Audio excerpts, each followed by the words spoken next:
Hey everybody, I think we're live. I hope so. Let me check here quick. Yeah, looks like we're live. So, welcome everybody, day 56.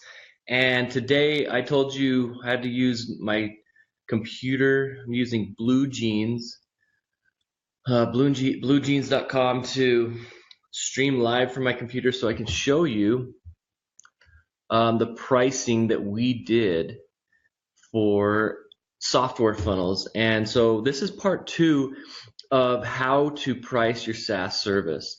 Um, this it's not just SaaS. This could be for really anything. An app, if you're building an app and that's your software product, or you're building a downloadable application on software application onto a Mac or a PC. Um, Bottom line is you need to price your service. Is it going to be a one-time fee? Is it going to be a yearly fee? Is it going to be a monthly fee? And generally with SaaS products and the products that we develop, it is a recurring revenue source. So we have monthly plans and sometimes yearly plans. Our software, shopper approved, we actually sell more yearlies than we do monthlies, but we do have both. We have yearly plans, and a lot of times those will be discounted a little bit, and then we have monthly payment plans. And same with our Cart Rocket service. Software funnels, we're going to start out with just a monthly plan. We actually really didn't even talk about a yearly plan. So there's lots of different ways that you can go about this. There's lots of different ways that you can set pricing.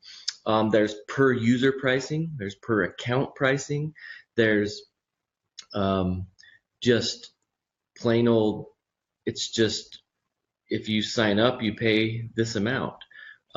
There's all these different kinds of pricing methods. One thing that we did with Shopper Approved was we kind of disrupted the market, and we came up with a pricing that we called pay as you grow. And so for example, and this is a different kind of pricing with Shopper Approved, is if you had a certain amount of reviews, then you would pay a certain price. So if it was like 0 to 500 reviews, I can't remember exactly where we're at right now, but let's just, for example, 0 to 500 reviews, and it's $97 a month. Then if you go over 500 reviews, 501 reviews to 1,000 reviews, again, this is exactly what it is, then it's $197. And again, this is just an example. So it's a pay-as-you-grow model. So where you'll see that the most is like with email marketing, autoresponders like iContact, Aweber, MailChimp.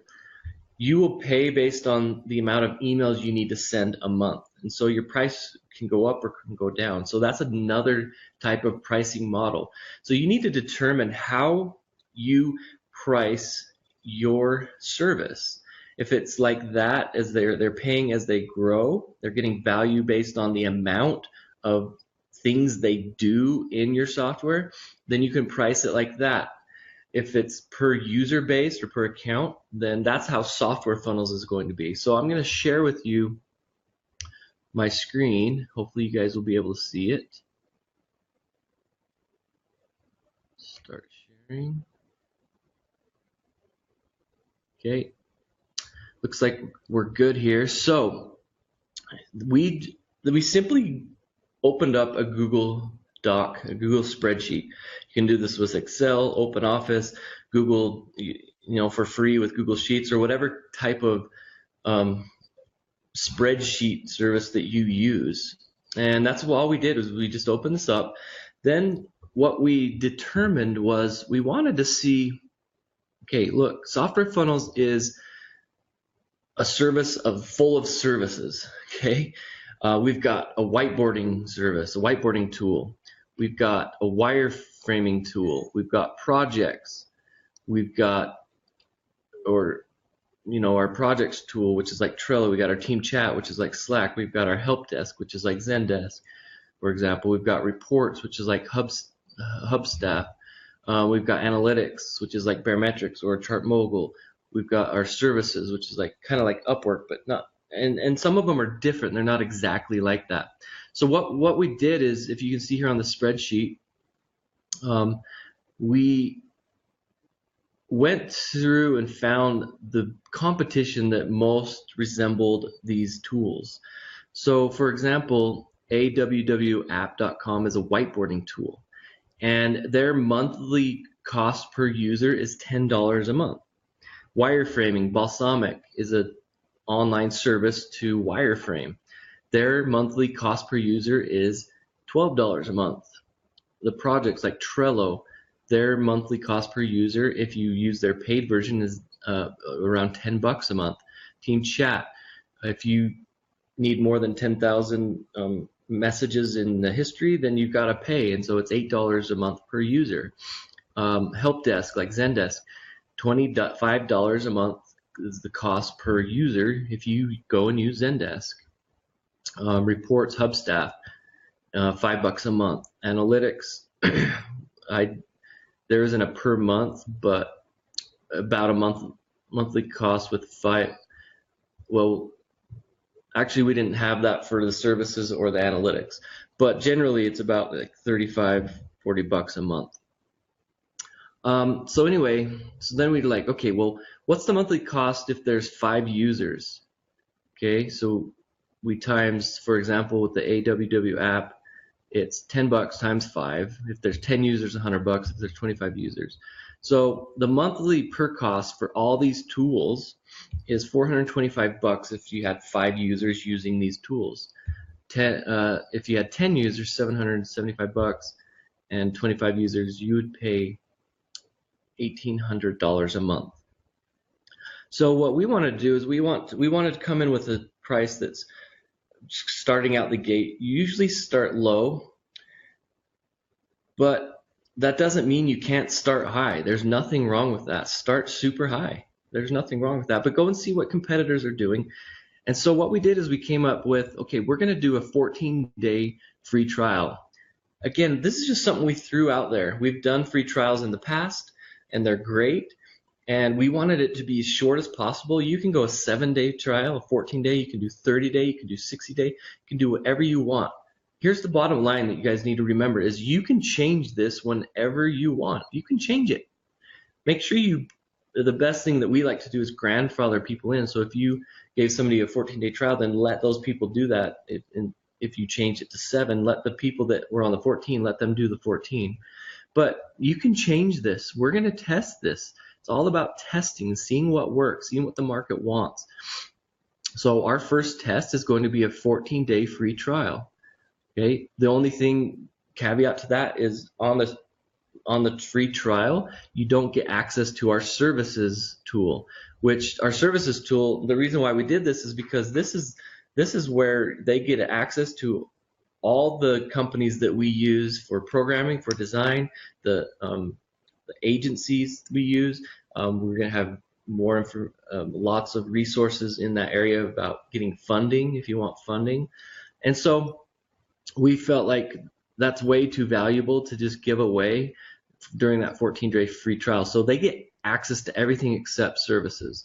So then we came up with 4 different ideas.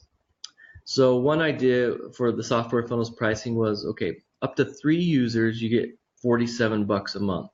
Again, in this one, services wouldn't be included. Then up to 10 users, so the minute you went to 4 users, your price went to $97 a month. Anything after 10 users, you get unlimited users for $197 a month. Well, that one's good. So then we went to another idea. Okay, idea 1 is kind of a little bit harder to understand. You got to explain it. So let's try and be more simple. So idea number 2, again, 14-day free trial. So let's make this super simple. Unlimited users, $97 a month. But we felt like if you go back up to the top, you've got $425 a month just for the monthly cost if you used all these tools elsewhere and not in So we just felt like $97 a month was just a little bit too cheap. So, but again, we're just throwing ideas. We're just throwing ideas up to see what we like. So we weren't too keen on idea number 2. So we went to idea number 3. Okay, per user, $20 a month. Okay, really liked that. We really got excited about that. So then we went even one step further. Idea number 4, and this is where we decided to start our first test. Again, I'm saying a test. This is where we're going to market first, and we still might even change this. But what we want to do is we're going to do a per user $20 a month. For $20 a month, you get all these tools: whiteboarding, wireframing, projects like Trello, Team Chat like Slack, help desk like Zendesk, reporting tools to help you know what your team is doing, analytics, so you can see what your SaaS metrics are for the SaaS side of things. Then you get access to the services, so you can get access to all the teams that we use and recommend to help you find developers and designers and to help you find funding if you need it. So that is where we came up with the $20 a month, okay? And that's our first best guess. We're going to go to market with this, and we might change it here in the next couple of months before we launch, but that's our decision as of today. So $20 a month per user. Then we also added, okay, well, we'll sweeten the deal and try and get, where we could make a little bit more, but entice people, because generally people are going to have anywhere probably around from 2 to 15 people that will be using this. I'm guessing that's where average is going to be, but we don't know yet. And so we're like, well, let's throw a test in there. So it's $20 a month per user, or you can get unlimited users for $297 a month. That gives us $300 monthly recurring revenue. And generally they'll probably be around 2 to 15 users, and so that people just feel good about getting unlimited users, or so we think. We don't know yet. So that's the idea number 4. That was the one that we decided to do, and this is how we came up with it. It wasn't that as simple as me just showing you. We put a lot of thought process through it. We're going to market. And this is something new with a lot of features, and so we're gonna have to explain things. We feel like even probably the $20 a month is a little bit low. We're fine with starting a little bit low because, again, they're getting a lot. And the interesting thing is that we're gonna have to explain too is people don't have to use all the tools. You can choose which tools you want to turn on and off and what tools you want to use. So we felt the $20 a month coming in is good, a good lower price for people that maybe, for example, they really like using Slack, and so they're going to stick with Slack and they're not going to turn on our team chat tool, and they can, and then they'll use everything else except that. So they feel like they're still getting a really good deal, even if they're not using everything. So that's how we came up with the software funnels pricing. Again, we might change that before we launch. And when we do launch, we're going to give people that get on our early bird list, and you can do that at softwarefunnels.com. Anybody that's on that list, we'll give them an even better price than the $25 a month. They'll get in on a lower, better price for the early bird people that take action. So go to softwarefunnels.com. And when you start your pricing, as I taught you yesterday, if you didn't see yesterday's video, go back to part 1. That was more of when to price. The key there is to do this when you have time. We had time while our programmers were just deep in the programming to sit down and really think this through. And it was really just, again, a best guess. Do your best. Do some number crunching so that you know that you can make money. But this is all going to change. As I said yesterday, all our pricing models for all of our companies have changed. They've all increased over time. And again, it depends on what it's going to cost for you to get a customer. That's a big piece of the puzzle too that we just don't know yet. And so once we do know what it costs to get a customer, we might have to raise the prices a little bit because it costs a little bit more to get a customer. So there's just a lot of variables that nobody knows when they're starting out. And so you just have to essentially throw something up on the wall and see if it sticks and adjust it when needed. So that's the key to how to price your SaaS services. We could go a lot more into depth than we do in the Software Secrets training program. So if you want more information about how to get access to the training program that we're launching here in a couple months, go to softwaresecrets.com and opt in, and then we'll send you more information about that too. So thanks everybody for watching. Hope you guys enjoyed this video, and just remember that it's a best guess at the first. Thanks everybody. Have a great day.